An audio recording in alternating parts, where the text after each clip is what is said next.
I promised earlier, and here to talk about how Kenya can be a much more lucrative destination for filming and how young people can tap into this specific industry. I have Timothy Owase, who's the CEO of Kenya Film Commission here. Thank you so much for taking time. Thank you for having me. And next to Timothy is Patrick Ngero, who is a writer as well as a producer.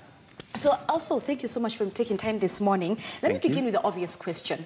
The Oscars happened, and these Oscars were a bit unique in the sense that Kenya had a bite of the spotlight. We literally had a bite of the pie with Watu Wote filming, with being nominated. Patrick, did this come as a surprise to you that our own local-made film, Watu Wote, based on a true story, could one day be nominated at the Oscars? It actually did. Yeah. And but after they won the Oscars for the Students' Awards, automatically we were waiting for the main Oscars. Yes. And for you, Timothy? Same. It didn't come as a surprise. Right. To the sense that this market, basically when you look at how Kenya has performed in the past, since the 80s, any submissions that the country has actually taken to the Oscars, we've either gotten something out of it. Right. So to me, it's all about the possibilities that this country has, which we ought to nurture. I like that, the possibilities that this country has. Timothy, as CEO, what are those possibilities that Kenya's film and even the creative industry in general, what possibilities are those that we have that we can tap into, the industries, even the areas that are still not yet well looked into? It could be plays, it could be even doing much more longer films. What are those possibilities? I think the best place for me to start is to tell the audience what role Kenya Film Commission plays. Right. We are a government agency mandated to develop and promote the film industry in Kenya. And what this means, we look at the entire pyramid of growth and development of the film industry. Our mandate focuses on marketing Kenya as a filming destination. That is not simple. It covers aspects of locations.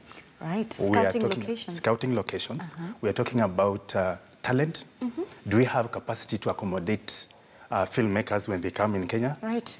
And again, promoting Kenyan local talent itself to be ready for the business.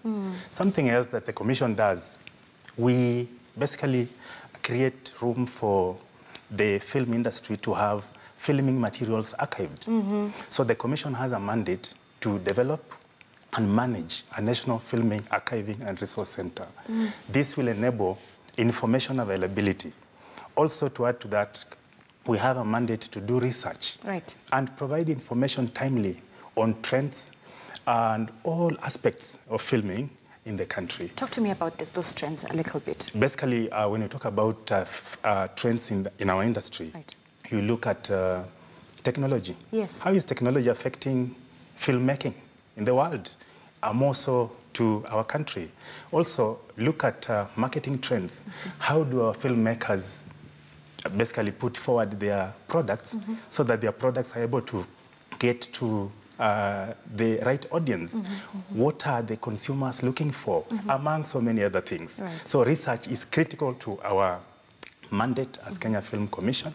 Something else that I will not forget, we do develop and promote the local film industry. And in this, we have various activities that are lined up and which we undertake on day-to-day basis. We are looking at skills capacity building. This is core, because that's the only way you will be able to put the industry to the level that you expect in terms of quality and all that.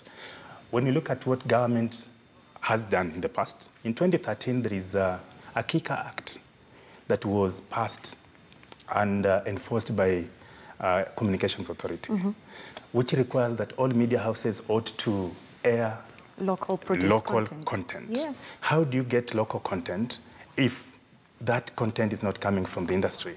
Again, at our back, we basically know the Commission has to drive that agenda and see to it that we have enough content in the market. So, in summary, the Commission markets Kenya as a filming destination, promotes and develops the local film industry, and also prepares, develop, and manage the National Film Archives and Resource Center. Right. Patrick, as a writer and as a producer, someone who's very also active within the film space, do you feel as if the government and even the Kenya Film Commission in itself are doing enough to promote local talent and to make business easier for young people to tap into when it comes to film? Just before we went on air, I was sharing with Timothy. Yeah. And I told him there's something amiss with our government. Right. You cannot have a Kenya Film Commission that's supposed to market Kenya as a film destination, then you're regulating the same industry in a manner that makes it difficult for them to market the country. You cannot tell people, invest in film. They have a Kalasha market coming up. People are supposed to be encouraged to take part in that. Then on the other hand, as I was sharing with him, the government will give a gazette notice on drones. 200,000, I saw that. I was actually going to come to that. How is someone supposed to get those beautiful aerial shots without using a drone? Right, and you have to pay 200,000 to cough on just getting your So if I cannot shots. get a drone, it means you tell me to hire a helicopter. I work with students who are in school. Right. You cannot tell a school to use 200,000 to hire a chopper or a drone to shoot a film. And you're encouraging these kids. You have a department, KICD, Kenya Institute of Curriculum Development, that has developed 3 pathways for the new curriculum. The scientific pathway, there's the vocational training whereby kids who are good with their hands, you know, mechanical engineering, such things, they'll go that way with the education. Then there's the arts pathway, where you're encouraging kids in film, theater, to take that path from an early stage of their education. Then you will come and still regulate the same kids in terms of film. There's something amiss. I mean, Patrick, this is a conversation I've had with other people within the with the film industry and other producers and filmmakers. And if there's one thing that really also cripples our own industry, there's a specific film that was shot in Morocco. And in that film, the whole point of it was to sort of recreate Mombasa. But it was then shot in Morocco because it's much more friendly. Look at taxation in Kenya. South Africa beats us as that when it comes to the filming industry, Nigeria as well. How does that make you feel as someone who's, this industry puts food on your table? It's not fair. And especially when you're working on talent development, it is really not fair because you cannot encourage me to develop my talent and to teach someone else to develop their talent, and you're still capping on my actions. Right. You're taxing me for shooting in Kenya. I'm a Kenyan. First of all, these are things the government should look at. If a Kenyan film producer, director, wants to do a Kenyan film, why should they pay to do a film in Kenya? I hear you. I mean, Timothy, jump in here, especially now given the fact that these same films that are being created by the likes of Patrick's is what you use to promote and make Kenya marketable. I think I'll address 2 points based on comments by Patrick. One on regulation and development of the industry.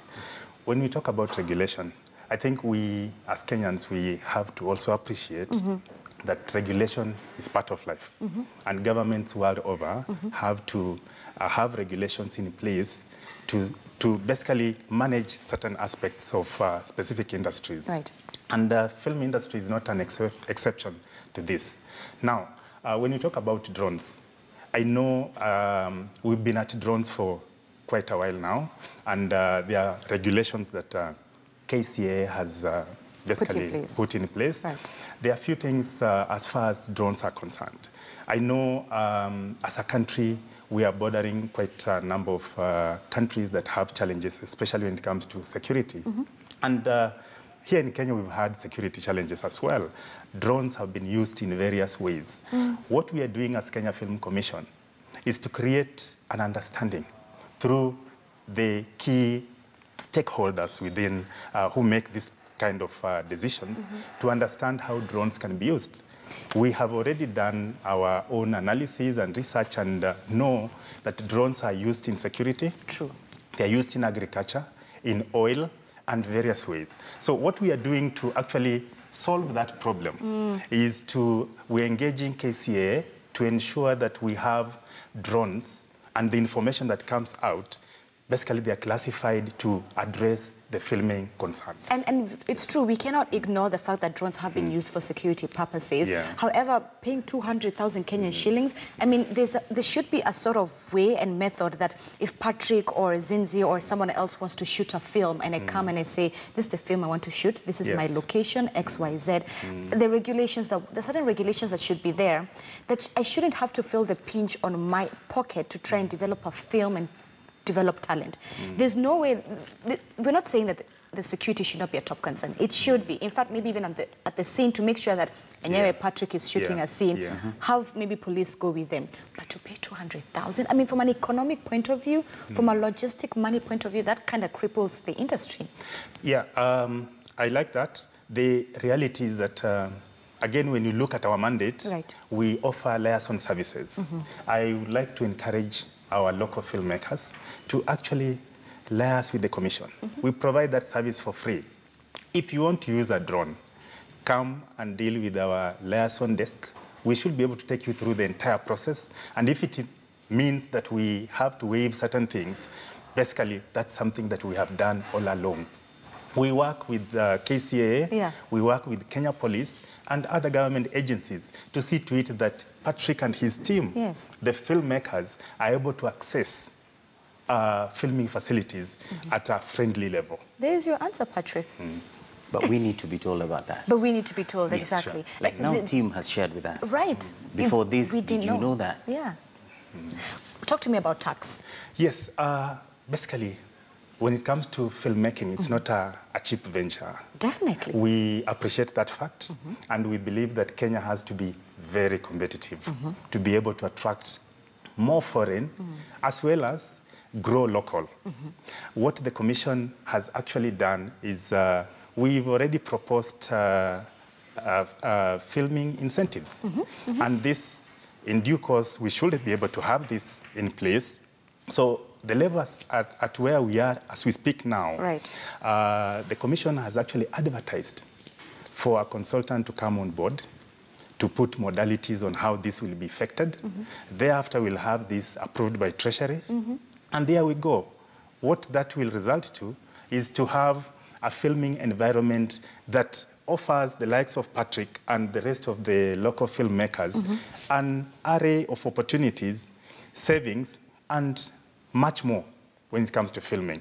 The figures will come when we finalize on the documentation. Will this same filming initiatives be able to attract foreign filmmakers? Yes. Because one of the things within conversations that I've had with the likes of Patrick is that, yes, you have international filmmakers who look at Kenya and say, it's a brilliant location to shoot.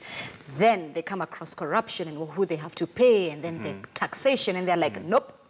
I would rather take this to Nigeria, South Africa, Morocco, or better yet, build a film studio at HBO Films. So will these same incentives be able to favor film international makers so they can bring those job opportunities, those talent makings right here? You know, we recognize that film incentives is just one of those. Right. But we also have to create an enabling environment. And that can only be done when we have all structures in place. You can clearly see in the past few months, the Commission worked on the National Film Policy, which is just awaiting operationalization upon approval by Cabinet. And that will give us a clear framework on how certain things are done within the industry. Right. You realize that today we are operating on a legislative framework that was done at independence. That may not be in reality with the current state in view of what has happened in terms of changes in the industry. Right, go on. So to respond to your question about what the incentives will do, yes, it will really create room for Kenya to be very competitive. But not only the incentives, we have to also look at the other aspects of filmmaking and the entire value chain. Here, we are talking about training. Yep. We have to have institutions offering quality film training. And a number of universities have already taken up this challenge. We are working with the KICD to see to it that at a lower level, we have a curriculum that is friendly and is directing the upcoming youngsters to this particular career. Patrick, hearing Timothy say this, do you have a bit now more of hope that things within the film industry will start to change for team players, and that the things that he's talking about, the film incentives, the fact that the things even that the cabinet is waiting to be approved for, will come to pass? Well, one, you see, there are places where you go. For example, you go to the States. Right. They will tell you if Zinzi wants to set up a company, you must employ 50% American. I'm hoping some of these incentives are even for international filmmakers. If you want to use Kenya as a location, Hire local part of your crew, yes, 40% of your crew should be Kenyan. Get 40% of your actors from Kenya. Because that's what makes, we have Eddie Gadegi, we have Lupita, they're doing well outside. Chalkarum, even in We Watu have Wote. very good actors here who can also do better, given that platform. But until we get that platform, we're not going to move. Talk to me about hoping what they're talking about will be actualized. Once it's actualized, we'll see start to changes. see a change and a shift. We hope so. All right. Timothy. From our end, we are committed to having that actualized. What Patrick has just said, when you look at the incentives document, it sets out criteria and all those things that one has to meet before qualifying for certain. If you are coming from Hollywood to shoot a film in Kenya, the number of crew, the amount of money that are capped in terms of for you to gain the specific incentive or rebates, and much more. Other than that, we may not only look at the policy, the incentives, we have also to look at the markets. And that's why Kalasha comes in. We must provide platforms, and we are providing those platforms for local content creators to be able to expose their content. Kalasha International TV and Film Market is upcoming this month, 27th to 29th. And I will encourage broadcasters, filmmakers, all film companies, service providers, and so on, as well as government agencies, to come and exhibit at KICC. This is an avenue that we've never had before.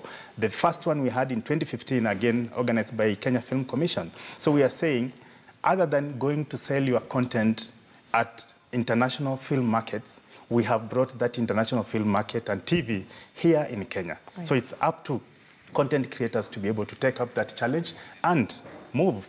Within the market, we'll have quite interesting stuff happening. We have workshops. These workshops, we are bringing over 15 international speakers.